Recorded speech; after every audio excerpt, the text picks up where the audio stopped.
El Senado Universitario y Radio y Diario Universidad de Chile presentan un nuevo foro radial Hablemos Todos, titulado Ciencia en Acción, Innovación y Salud Pública, con la participación de Begoña Yarza Sáez, directora del Instituto Nacional del Tórax, Miguel O'Ryan Gallardo, decano de la Facultad de Medicina de la Universidad de Chile, Leonardo Basso Sotz, senador universitario y director del Instituto de Sistemas Complejos de Ingeniería ISI. Conduce el director de Radio y Diario Universidad de Chile, periodista Patricio López. ¿Cómo están? Les damos la bienvenida a un nuevo foro, Hablemos Todos, este foro del Senado Universitario y de la Radio Universidad de Chile, que ya lleva más de 7 años y eso nos pone muy contentos y orgullosos. Han sido en distintos momentos, además de nuestro país, que ha tenido una evolución en sus ciclos políticos bastante rápida. Han sido muchos los académicos y académicas de la universidad, senadores y senadoras universitarias, autoridades de Estado, expertos, representantes de la ciudadanía, los que han pasado por acá para debatir desde las inquietudes que surgen del Senado de la universidad, temas que en todo caso son de interés general. Y hoy queremos hablar, especialmente en tiempos donde es importante reivindicar el valor de las ciencias, lo que ocurre con esta ciencia en acción y con la innovación y por supuesto también con la salud pública. Ya lo habíamos hecho en la presentación que ustedes acaban de oír, pero vamos a saludar de inmediato a nuestros invitados el día de hoy. En primer lugar, a la directora del Instituto Nacional del Tórax y ex ministra de Salud, Begoña Yarza. Begoña, muy bienvenida, muchas gracias por estar acá. Muchas gracias a usted. Bueno, saludar también al decano de la Facultad de Medicina de la Universidad de Chile, quien también ha estado en este programa en su calidad de senador universitario. Ahora tiene otras tareas, el profesor Miguel O'Ryan. Decano, muy bienvenido, gracias por estar acá. Muchas gracias por hablar de ciencia y país, dos temas íntimamente ligados. Gracias, decano. Bueno, y nos acompaña también el director del Instituto de Sistemas Complejos de Ingeniería y senador universitario, el profesor Leonardo Basso. Profesor, muchas gracias por estar acá. Muchas gracias por la invitación, siempre un gusto estar en casa. Bueno, vamos a hacer una pequeña introducción porque actualmente los desafíos sanitarios, tanto globales como locales, exigen estrategias cimentadas en el conocimiento científico, la transdisciplinariedad, esto lo hemos hablado varias veces con nuestros panelistas de hoy en otros espacios de la radio, y el uso inteligente de la tecnología, por cierto. Hoy nos acompañan 3 expertos que, además de provenir de donde provienen, han liderado o han participado en iniciativas de alto impacto que mediante la innovación científica han ayudado a prevenir y controlar enfermedades. Esta es una demostración bien concreta, lo hemos hablado alguna vez con usted, profesor Basso, de cómo el trabajo científico ayuda a mejorar en lo concreto la vida de las personas y la calidad de vida de las personas. Por ejemplo, hace algunas semanas The Lancet ID, prestigiosa revista científica sobre enfermedades infecciosas, destacó en su portada el artículo realizado, entre otros especialistas, por los profesores Leonardo Basso y Miguel O'Ryan, aquí presentes, que explican la efectividad del medicamento Nirsevimab en Chile durante la primera temporada de una estrategia de inmunización contra el virus sincicial respiratorio. Esta investigación reveló que en el año 2024 las hospitalizaciones pediátricas por este virus se redujeron en un 80% gracias a la estrategia implementada por el MinSal. Este trabajo tan transdisciplinario surgió en la Universidad de Chile, elaboró información basada en ciencia de altísima calidad y convenció a las autoridades de que era una inversión razonable, y a la industria farmacéutica a su vez de que Chile era una buena opción para iniciar la estrategia dado lo limitado del producto.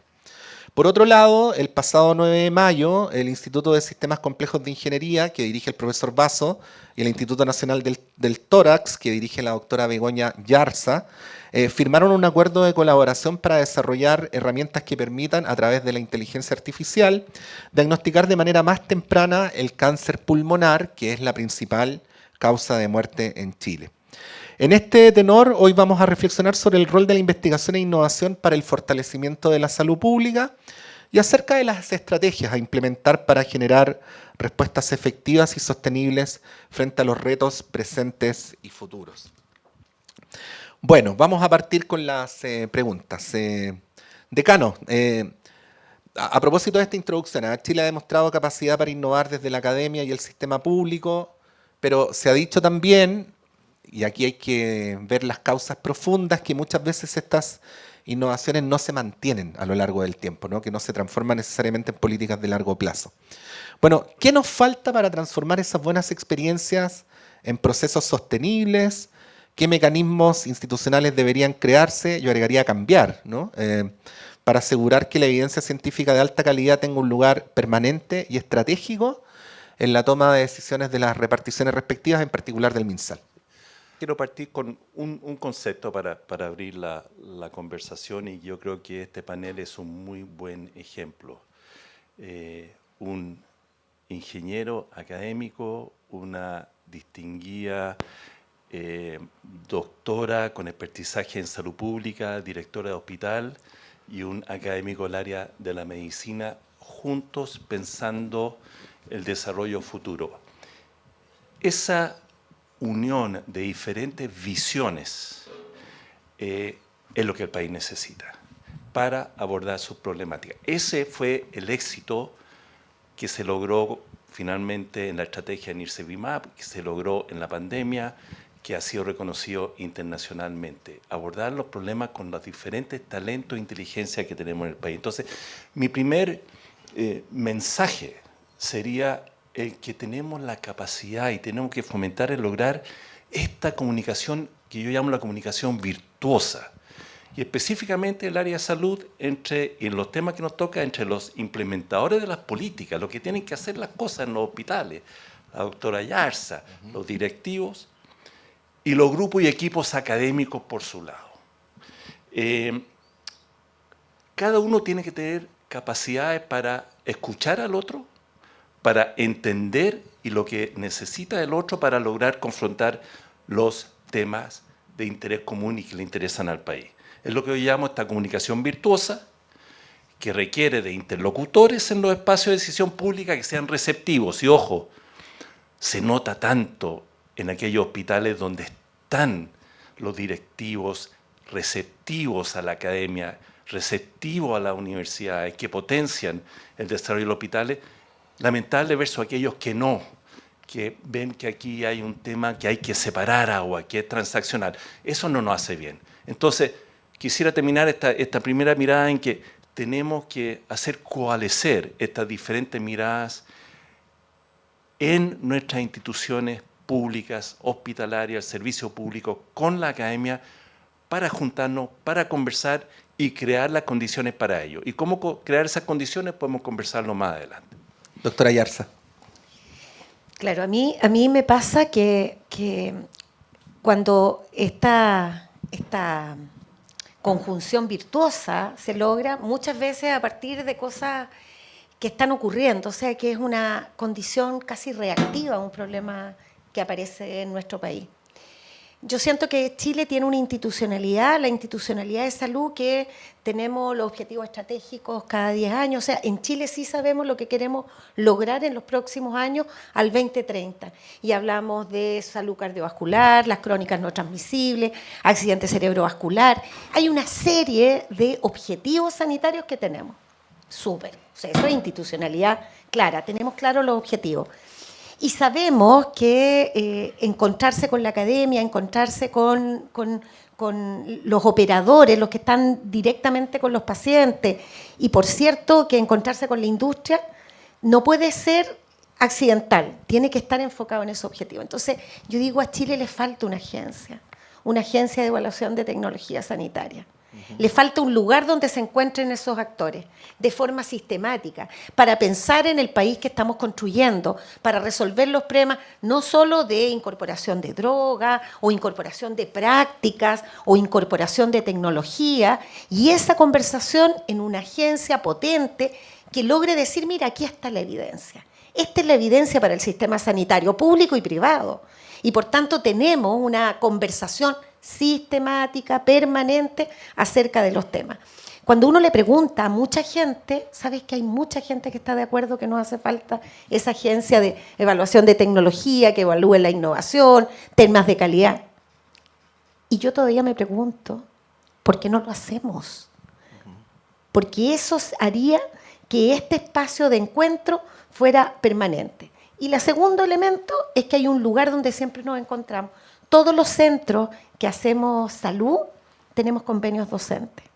Y no sé lo que pasó en nuestro país, que la conversación con los académicos, las conversaciones con la universidad se transformaron solamente en cuánto vale un alumno mes en nuestro hospital. 5 UF, 7 UF.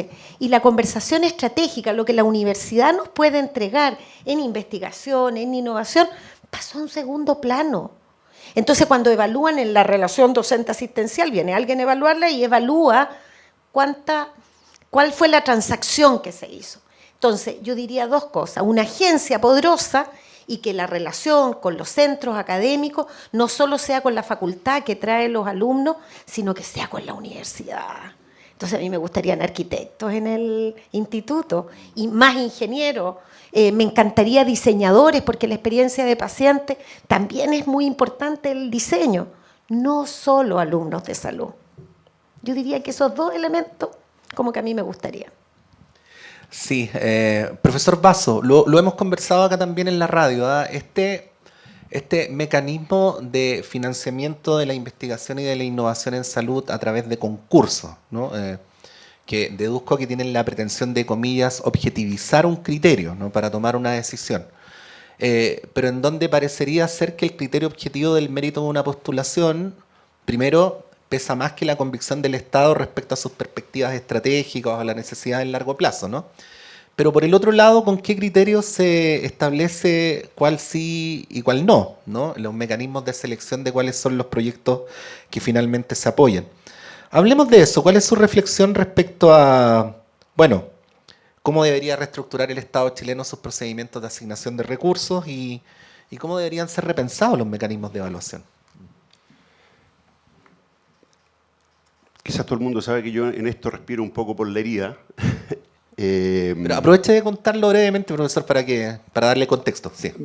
Bueno, muy brevemente, el Instituto de Sistemas Complejos de Ingeniería tuvo que competir por 10 años adicionales de financiamiento y a pesar de resultados que yo me atrevo a calificar de exitosos en la fase de concurso por una debilidad estructural de la forma en que el concurso estaba construido, quedamos fuera a mitad de camino.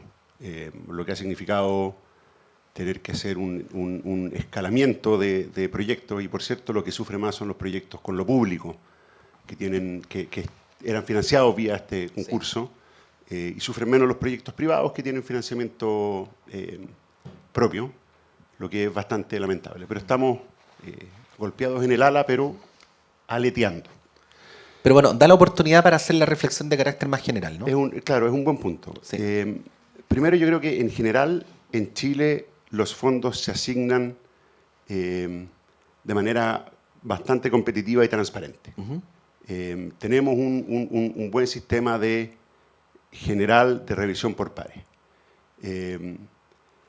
Hay financiamiento para la ciencia por curiosidad, en proyectos más bien pequeños y quizás individuales. Y hay proyectos más grandes. Y es ahí donde quizás el Estado debiese encontrar formas más específicas de poder apuntar a cosas que le interesan. Y quizás orientar un poquito más esa investigación, dándole un poquito más de dirección. Y un formato que yo creo que funciona y que sería bueno explorar es, por ejemplo, el de iTrend, que se encarga de resiliencia ante desastres naturales y que recibe financiamiento de Senapred a través del Ministerio del Interior, porque esto es algo que interesa, ¿cierto? Es algo que son capacidades que tenemos que tener. Y yo imagino que debiesen haber ciertos fondos permanentes y orientados desde ciertos ministerios sectoriales que permitan financiar investigación que es de interés. Y eso se puede conectar con su pregunta anterior. Si es que eso viniese desde el ministerio, entonces casi por construcción, la investigación, sus resultados y el trabajo basado en evidencia va a ser permanente a la institución. Porque yo imagino departamentos de investigación con investigadores en los ministerios que puedan conversar. Hay una figura que tiene la Fiscalía Nacional Económica de Canadá. Yo sé que es lejana, pero tienen una figura en la que hay un académico residente que se va un año de la universidad y se va al departamento de investigación de la Fiscalía para poder trabajar no en el caso específico, no en aquello que es un incendio permanente, sino poder pensar en investigación en aquellas cosas que trascienden por 4 o 5 años. Yo imagino alguna figura de ese estilo que pudiese resolver las dos cosas, financiamiento y la permanencia de las decisiones basadas en evidencia, que las hemos tenido, tenemos muchos casos exitosos. Se me ocurre lo de la desnutrición, por ejemplo, basado en evidencia y resolvimos un problema tremendo en Chile. Pero tenemos otros casos en que lamentablemente la contribución o la colaboración entre salud y ciencia tiende a acabarse. A decaer. Sí. Sí. Bueno, hemos hecho una primera ronda, doctora Ayarza, y tratando de avanzar en ir del diagnóstico, de lo particular, a algunas ideas que nos pueden encaminar hacia un mejor estado institucional, ¿no?, para estos efectos. ¿Cómo podríamos pensar en la generación de un ecosistema que sea multisectorial, que sea robusto, respecto a la innovación en salud, donde se produzca este triángulo que en parte usted describía, ¿no? Un triángulo entre las instituciones del Estado, el sector privado, la academia, pero obviamente articulados en torno a un objetivo declarado, definido, por decirlo de alguna manera, de bien común, ¿no? Mira, nosotros lo que a mí me pasa es que a mí me gusta esto de que nosotros tenemos algunos problemas en Chile que son declaradamente nuestros grandes problemas de salud pública. Y alrededor de ellos, ¿cierto?, con una cierta institucionalidad que a mí me parece que uno podría discutir cuál, pero tiene que haber una institucionalidad permanente. Yo digo la agencia, Leonardo plantea una institucionalidad, ¿cierto?, vinculada con los ministerios, con financiamiento, cualquiera sea vinculada, por ejemplo, a enfermedades crónicas no transmisibles. Hoy eso en Chile es un temazo. Cuando decidimos armar nosotros una relación acerca de cáncer de pulmón, lo hicimos porque el hospital no es suficiente para resolver las preguntas que tiene que hacer. No lo es. O sea, nosotros tenemos los especialistas, en fin, pero metodológicamente, iniciar una investigación de esa envergadura necesitábamos metodólogos. ¿Dónde los voy a buscar? ¿Dónde? La única forma de tener metodología para nosotros fue ir a golpear la puerta de las universidades. Y la Universidad de Chile nos abrió las puertas. Después la universidad nos dice, ¿sabes qué? Nosotros tenemos un convenio a su vez con otra universidad norteamericana, en fin, con MIT, que nos permite generar inteligencia artificial y un Entonces empiezan a abrir posibilidades. Nosotros exploramos, claro, exploramos además, pedimos ayuda a la Universidad de Santiago. Y la Universidad de Santiago nos va a acompañar en los temas que tienen que ver con comunicación y, en fin, otros temas de este proyecto. Lo que hicimos a mano, artesanalmente, fue casi un anillo de investigación. Eso hay que ponerle mucha energía para lograrlo, mucha energía para sostenerlo.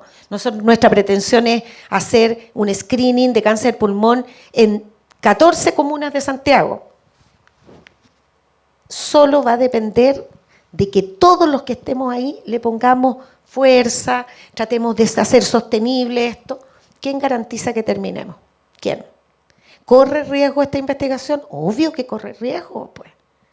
Pero ¿cuál es el cemento que une esta investigación para que no nos separemos con Leonardo, ni con la Facultad de Medicina, ni con la Universidad de Santiago? ¿Cuál es? Solo la convicción de los actores, ¿eh?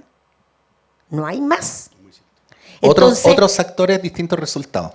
Claro, entonces no puede depender que esta investigación profunda sobre cuáles son las barreras de acceso para implementar screening de cáncer de pulmón, que el cáncer que más mortalidad tiene en Chile y en el mundo, y que en Chile va ascendiendo, llegar antes y tener un mejor pronóstico, esté en las manos de las voluntades del instituto, de la Facultad de Medicina, del INT y de la Facultad de la Santiago. Yo creo que eso es frágil, a pesar de la seriedad de estas instituciones. Pero lo que necesitamos es la plataforma del ministerio. O sea, que uno le puede decir al Estado de Chile, mire, cáncer de pulmón, enfermedad crónica, o sea, un cáncer de las enfermedades más importantes que tiene Chile, causa la mortalidad. ¿Cuál es la forma de nosotros de sostener esto en 6 años? Eso es lo que nos hace falta. Creo que apunta a lo central, que cómo, y un poco partí diciendo, cómo aprovechamos mejor los talentos tremendos que tenemos en nuestro país, tanto a nivel de dirección de hospitales, de conducción de hospital, y a nivel de la academia, especialmente la academia de investigación, donde cada uno haciendo lo suyo logra interactuar para lograr un mejor resultado conjunto.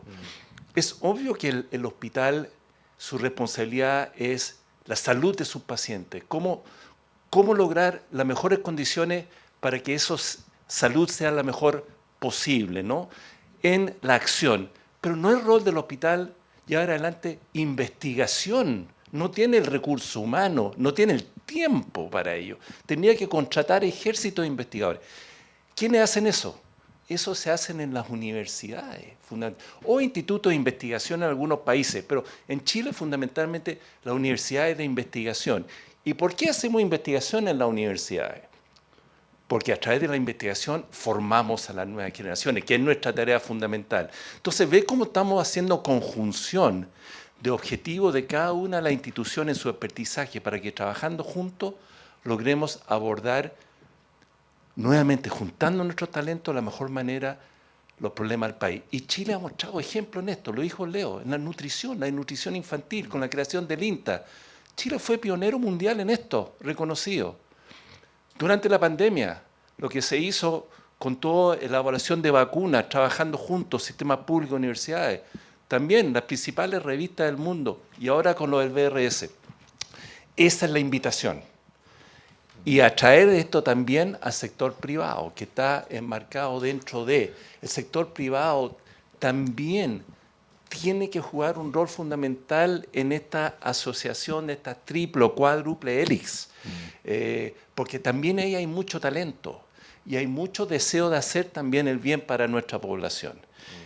En ese sentido, creo que esta alianza con la universidad puede servir de muy buen puente para trabajar junto con el sistema público y junto con el sistema privado para efectivamente declarando claramente todos los intereses, porque siempre hay intereses por medio, que sean muy claros, pero que todos vayan confluyendo y actuando para lograr mejor un objetivo común. Y esos objetivos comunes tienen que estar bien trazados. Sí, ahí le pregunto inmediatamente, decano. Contémosle algo a las personas que nos están viendo y escuchando y que no necesariamente están familiarizados con la interna de las universidades como la nuestra, ¿no? Una universidad de larga tradición, de excelencia, que a su vez tiene facultades de larga tradición y excelencia, que cada cual además tiene que responder a una tradición formativa para poder formar esos profesionales de excelencia. Cuando digo tradición, por poner un ejemplo, decano, uno entra ahí a las inmediaciones de la oficina del decano y están ahí los cuadros de los expresidentes de la República, en fin. Entonces, con esa exigencia, ¿no?, que es formar en lo propio, entiendo que puede haber una dificultad en pasar de la convicción que toda la universidad tiene de la transdisciplina a poder plasmarla, ¿no?, en lo concreto. El año pasado, la Facultad de Medicina con la Facultad de Ciencias Físicas y Matemáticas firmaron un acuerdo precisamente para avanzar en esa dirección. Bueno, ¿cómo más allá de las expresiones de voluntad de las autoridades institucionales se puede pasar a transformar la transdisciplinariedad en un concepto que habite la formación de los estudiantes desde el principio, ¿no? ¿Qué podríamos decir al respecto? No, bueno, aquí primero hay que avanzar de la teoría del pensamiento a la práctica. Yo creo que uno de los temas de la universidad es que a veces nos quedamos mucho en la reflexión, ¿no?, mucho en el pensamiento, pero a veces somos lentos para implementar. Y yo creo que eso tiene que cambiar en el mundo de hoy y hay que avanzar en la implementación. Voy a poner 2 ejemplos concretos de implementación que han ocurrido en los últimos años. y que están relacionados. Uno son los llamados CICAS, Centro de Investigación Clínica Avanzada. Esto fue una idea que surgió hace unos 10, 15 años, en donde nosotros estamos formando profesionales de salud con doctorado para hacer investigación en el área de salud en los problemas que a las personas les importan. Pero ¿dónde van a hacer la pega estos doctores? Tienen que hacerlo en los centros de salud, en los hospitales. Pero ¿cómo generamos las condiciones para que eso ocurra? Y ahí se nos ocurrió la idea de estos centros de investigación clínica avanzada, que es generar en nuestros hospitales colaboradores un espacio común, donde haya tiempo protegido para estos investigadores y para quienes vengan del hospital para compartir. Esto es muy importante. Compartir, tener espacio para juntarse, para tomar el café, para pensar juntos, para ver los problemas y para diseñar los proyectos para poder avanzar a su solución. Estos sí que estamos ahora en el Calvo Maquena, están en el Ezequiel González Cortés, estamos avanzando en el Roberto Río, en el Hospital Clínico. Y están siendo, a mi manera de ver, lugares de mirada transdisciplinar, interdisciplinar, para abordar problemas de relevancia. Acciones concretas. Esa es.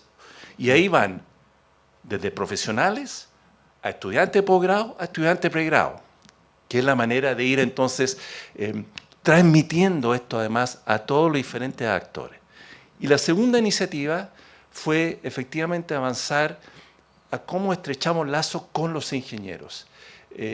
La mirada ingenieril, la mirada de la tecnología para los problemas de salud, para ayudar a la solución de los problemas de salud, ha demostrado ser muy virtuoso en diferentes partes del mundo. Y nosotros tenemos una tremenda facultad de ingeniería en ciencia física y matemática. ¿Habían acciones? Sí. Habían investigadores que estaban trabajando juntos, sí, pero faltaba la mirada más institucional. Y eso es lo que efectivamente desarrollamos ya a partir de este año, lo que se llama la iniciativa Ingeniería Salud. ¿A qué apunta? Apunta a, primero, que nos conozcamos más, que abordemos problemas conjuntos como lo hicimos en la pandemia, como lo hicimos como el BRS, como se hace en muchas otras áreas, de una manera más institucionalizada, y que esto empiece a ayudarnos a modificar, por ejemplo, currículums de posgrado y de pregrado. Porque tenemos que empezar a pensar en el Chile de mañana, en el Chile de los próximos 10, 15 años, donde los médicos, las enfermeras, los kinesiólogos no pueden seguir siendo los mismos de hoy. Tienen que estar efectivamente mirando el contexto de cómo vamos a estar como país, con mayor población adulta, con menos niños, con más inteligencia artificial, con más tecnología. Y eso entonces tiene que ser una mirada transdisciplinar. Y esa mirada de ingeniería de salud está cobrando mucha fuerza, está con los proyectos conjuntos, está con la idea de hacer cursos de posgrado conjuntos y estamos pensando incluso en cómo van a ser nuevas mallas curriculares de pregrado para los profesionales en el área de salud y más transdisciplinar para los próximos 15 años. Ya, y hay una respuesta súper concreta a la pregunta. Ahora falta un actor ahí. Porque nosotros que nos gustan los temas de innovación y que hace un par de meses ya tenemos el primer banco de válvulas cardíacas de Chile y eso para nosotros es poderle ofrecer a las personas una cosa que les cambia la vida. O sea, trasplantarte una válvula humana, un home injerto, te garantiza más tiempo, sin infección, no toma anticoagulantes, así que si eres mujer podrías embarazarte. O sea, puras cosas buenas y no la teníamos. Entonces uno dice, ¿cómo se logra eso? Y allí yo creo que incorporando a las personas que atendemos. O sea que esta transdisciplinariedad no va a poder llegar a puerto y agregarle valor si no incorporamos a las personas. Entonces nosotros somos convencidos que en todos estos proyectos ponemos a los pacientes, a las agrupaciones de pacientes. Yo tengo la suerte de tener un instituto que los pacientes asmáticos están organizados, que los pacientes con hipertensión pulmonar las pelean todas, ¿sí? Que los pacientes con Marfan, con síndrome de Marfan están organizados, que los pacientes, o sea, tengo agrupaciones, los pacientes y las corporaciones oncológicas, o sea, hay una relación no solo individual con las personas, sino una relación de organizaciones activas, vivas. De hecho, el 22 vamos a hacer una caminata por el trasplante y la organizamos con las organizaciones de pacientes. Entonces, ellos están en la innovación, están en esta mezcla. Nosotros estamos haciendo firmamos un convenio con Arquitectura de las Chile, porque los espacios generan también allí salud, ¿eh? Un espacio diseñado mal, esto, en fin, genera problemas. O sea que el espacio también, hay un espacio que humaniza, un espacio que da seguridad.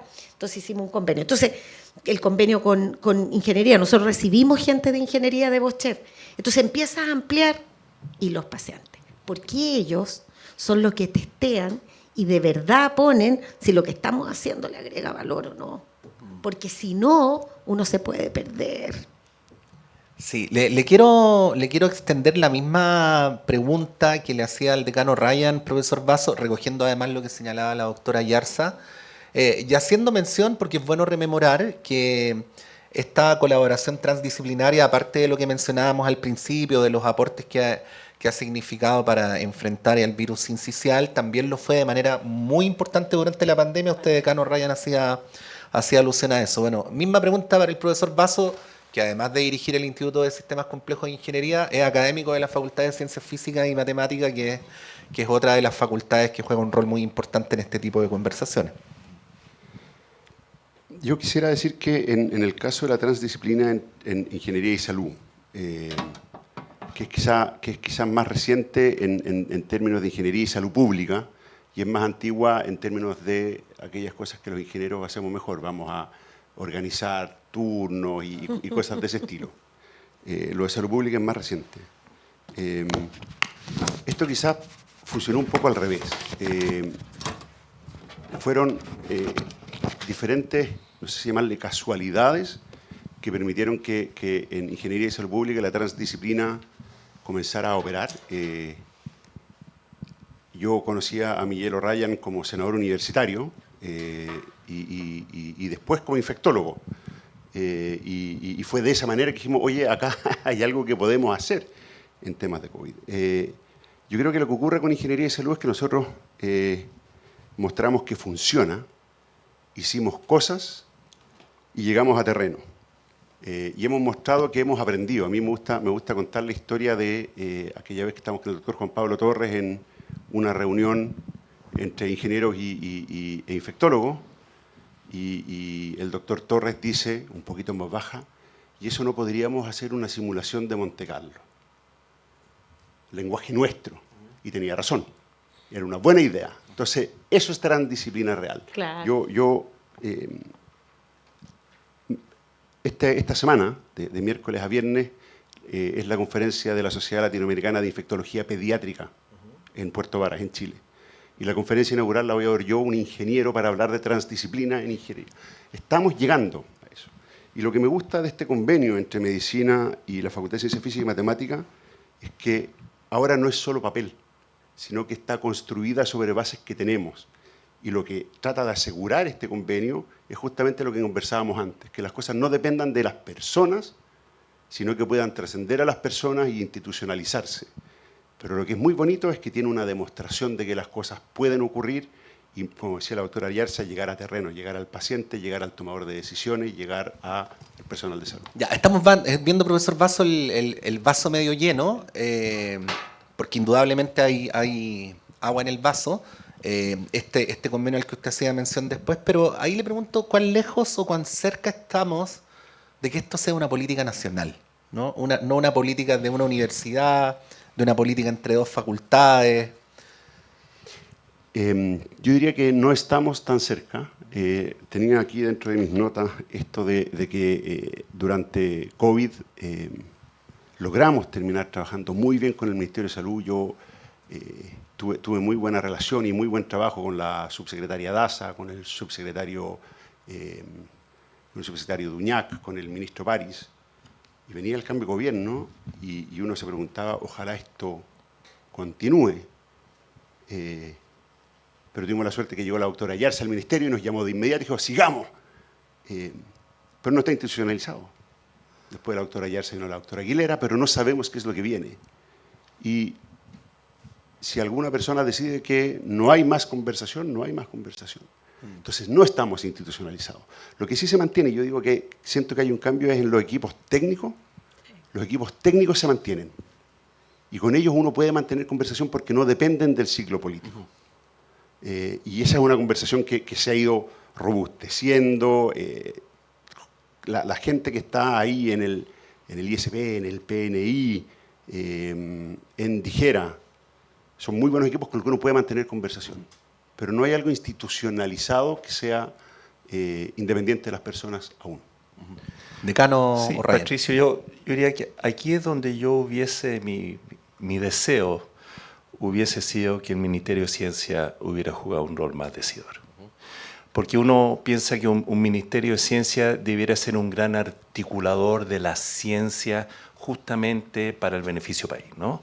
Y el Ministerio de Ciencia no es que no ha hecho cosas, pero en esto de ser este articulador que pudiera desarrollar, por ejemplo, la actividad de una agencia de una manera un poquito más sistemática y que no sea tan esporádica como ha ocurrido ahora. Es importante decir que todo lo que ocurrió con el VRS fue una iniciativa espontánea que surgió del grupo académico, del cual se sumó muy positiva y muy rápidamente muchos actores, especialmente el Ministerio de Salud, que iba a ser el gran ejecutor, ¿no es cierto?, y todo su equipo. Pero fue algo como espontáneo. Uno esperaría que pudiéramos crear la infraestructura necesaria para que estas posibilidades de desarrollar iniciativas de investigación pensada en objetivos sea un constante y que permita entonces ir nutriendo el ecosistema nacional. Ahí hay un desafío. Lamentablemente no se escucha nada de esto en las candidaturas actualmente porque estos temas no están, pero pucha que nos haría bien como país y que apoyaría bastante incluso al sistema productivo, al sistema de desarrollo que le llegaría a afectar muy fuertemente a todas las personas. Estamos en el foro Hablemos Todos del Senado de la Universidad de Chile y de la radio de la Universidad de Chile, hoy hablando sobre ciencia, innovación y salud pública con el decano de la Facultad de Medicina de la Casa de Bello, el doctor Miguel O'Ryan, a quien ustedes estaban escuchando y viendo recién, con la doctora Begoña Yarza, directora del Instituto Nacional del Tórax, y con el profesor Leonardo Vaso, senador universitario y director del Instituto de Sistemas Complejos en Ingeniería. Doctora Yarza, el tema de las listas de espera, ¿no? No le voy a preguntar por cuándo fue ministra, ¿no? Pero sí que es un tema que, como se puede ver, aparece de manera recurrente en las conversaciones de la política y yo diría de manera más notoria en los contextos de elección presidencial, ¿no? Por algún motivo que habrá que escudriñar, el tema es más difícil de resolver que como parece, ¿no? Pero aquí aparecen lo que estamos conversando ahora, ¿no? Los aportes que se pueden hacer eventualmente desde el cruce de datos, desde la ingeniería, desde la inteligencia artificial, para poder identificar mejor el problema y poder avanzar mejor hacia una solución, ¿no? ¿Cómo ve aquello? ¿Cómo ve esa posibilidad aplicada al tema que le planteo, que es uno de los grandes temas, sino el gran tema de nuestra, por lo menos que preocupa a los pacientes hoy día? Mira, me remonto al 2016-2017. Yo era directora del Ezequiel González Cortés y con un grupo de ingenieros de Bochef, con los cuales trabajábamos cercanamente y mucho, propusimos una propuesta que hicimos de priorización de las listas de espera, con tiempos máximos de espera, ¿cierto? Con criterios explícitos, ¿sí? Y lo hicimos un software. Está en la Revista Médica de Chile. Cada vez que alguien habla de lista de espera, recoge ese paper. Bueno, eso lo aplicamos en el Ezequiel González Cortés y lo que ocurre allí hasta el día de hoy es que las personas se ordenan por tiempos máximos de espera dependiendo de ciertos factores, se evalúan cada 6 meses para verificar que esos factores se mantienen, si no, cambian. Por tanto, siempre en los sistemas de salud, tanto privados como públicos, hay una espera, salvo para las urgencias. En el sistema privado, la espera puede ser que tiene un valor determinado y tengo que juntar la plata, ¿sí? O que efectivamente hay que esperar porque tenemos que, este paso quirúrgico, tienen que haber algunos elementos que permitan que esta persona esté en las mejores condiciones para operarse. Siempre hay una espera. Y lo que yo digo es que esa espera no puede ser más tiempo que el tiempo en que la persona, a partir de ese problema de salud, empiece a empeorar su salud, ¿cierto? Y eso lo convertimos en un software. cuando cada vez que nos llamaban en ese tiempo a contar esta historia, todos lo encontraban fantástico. Porque yo le podía decir a la mamá y al niño, a usted le quedan tantos días. Y por tanto, si se acercaba a su tiempo máximo de espera, le tocaba operarse porque no podía pasarse de eso, ¿no? Porque podía empeorar su salud. O sea, todo con criterios muy sanitarios. Y yo digo eso, que lo estoy diciendo acá, y que es una experiencia del 2016-2017, que posteriormente en el Instituto de Neurocirugía, Marco Vergara, el doctor Vergara, también instaló. Hay una experiencia en Chile, las dos experiencias. ¿Por qué no hemos podido ponerle tiempos máximos de espera, ordenar la lista de espera por criterios sanitarios? En fin, lo que quiero decir es que lo que ocurrió en ambos casos, que nos sentamos, trabajamos colaborativamente con distintas disciplinas, lo convertimos en un producto posible, ¿no? Había como patrocinio ejecutivo, o sea, la institución estaba disponible para cambiar el paradigma, que no sea la antigüedad la que haga cuando llega, ¿cierto? Y que se convirtiera en un sistema transparente para las personas también. O sea, un montón de condiciones. Yo lo que creo que tenemos que volver a juntarnos y volver a juntarnos con otros y transparentar. Hay un grupo de datos súper significativo en el sistema sanitario que hoy tenemos, los GRD partiendo, que nos ponen los datos de las personas que se hospitalizan en los hospitales con distinciones nunca vistas antes. Nunca habíamos tenido de forma tan sistemática indicadores de severidad, de gravedad, en fin, muchos datos, muchos. Pero además tenemos otros instrumentos que existen, datos en el propio ministerio, pero muchos en otros sistemas del Estado.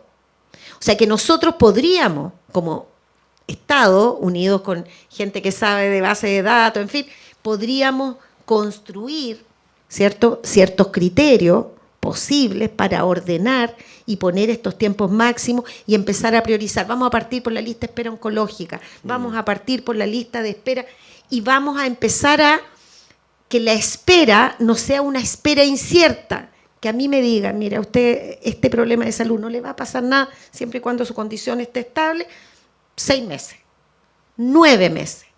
Pero que me lo digan. Meses, claro. Sí. Y que yo a los 9 meses pueda hacer accountability.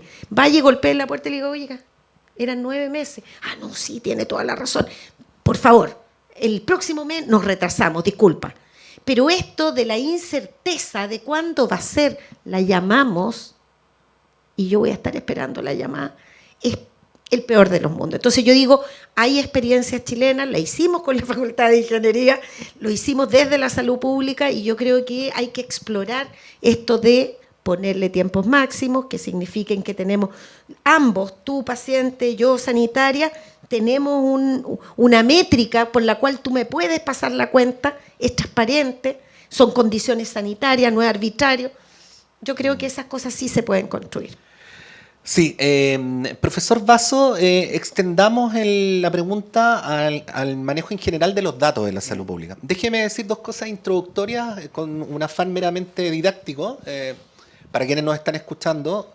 Primero, que seguramente muchas personas han oído a través de los medios de comunicación esto de que instituciones como la Contraloría General de la República han recurrido a nuevas herramientas como la inteligencia artificial para hacer más eficientes sus procedimientos y por lo tanto poder descubrir de mejor manera cuáles son las cosas a mejorar y corregir, ¿no? Esto lo pongo como un ejemplo previo.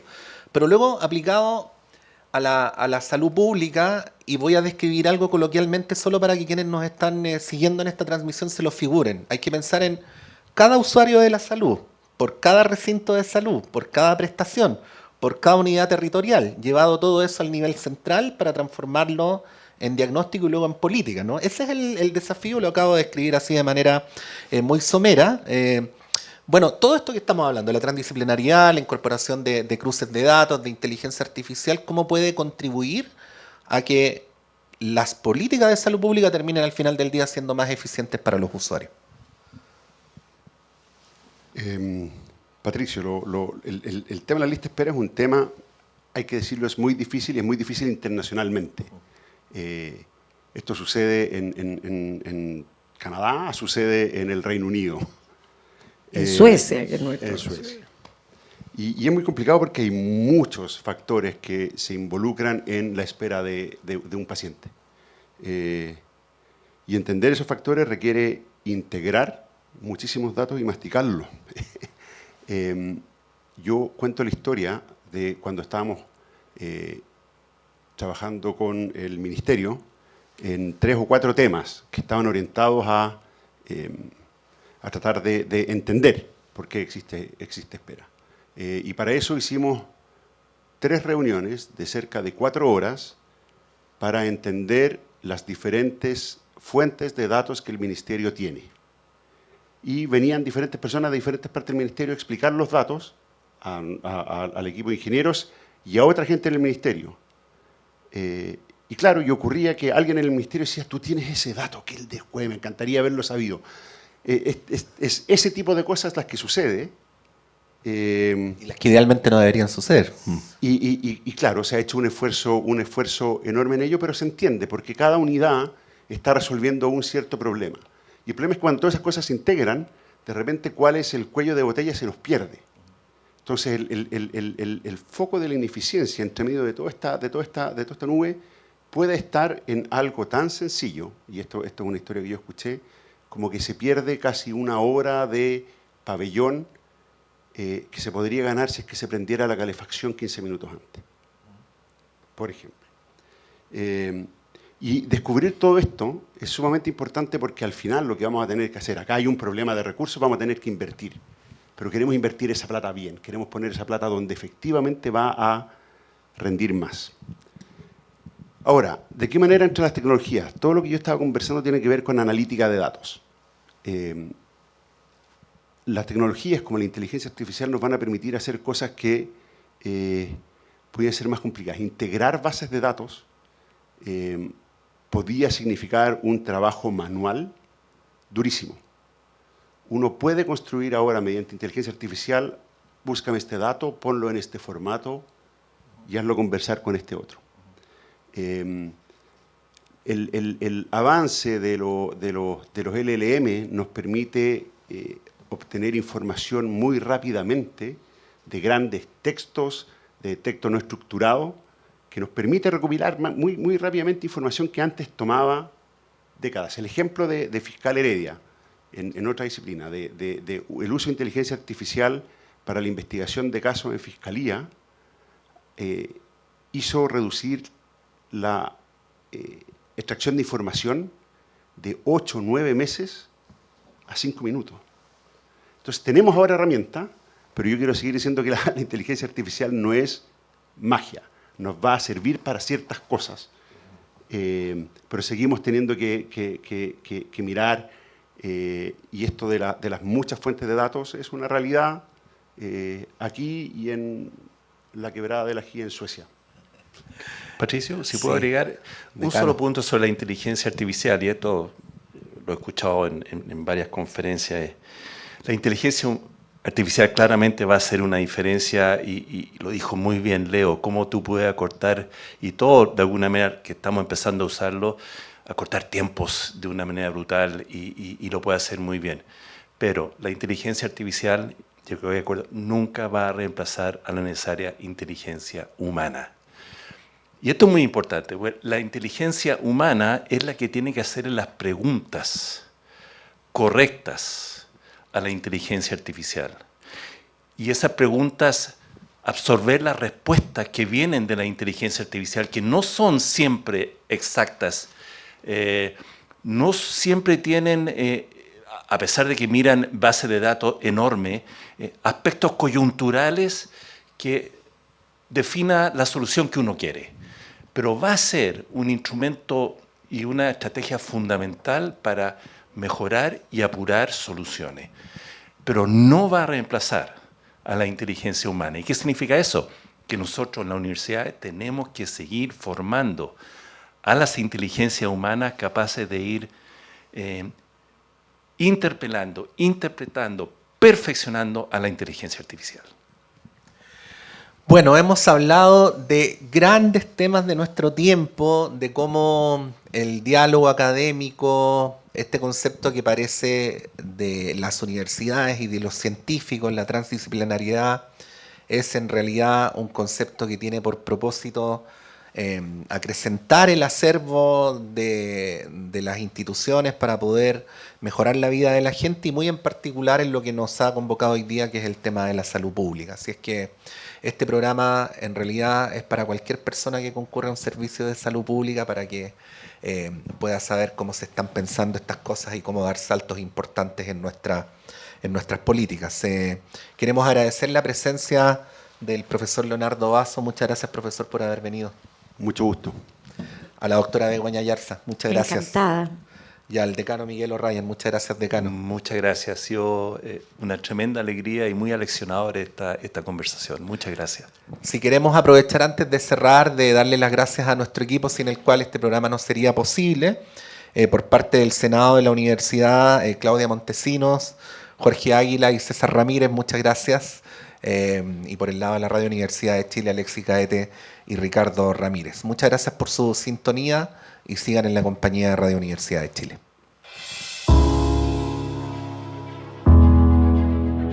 El Senado Universitario y Radio y Diario Universidad de Chile presentaron un nuevo foro radial Hablemos Todos, titulado Ciencia en Acción, Innovación y Salud Pública. Condujo el director de Radio y Diario Universidad de Chile, periodista Patricio López.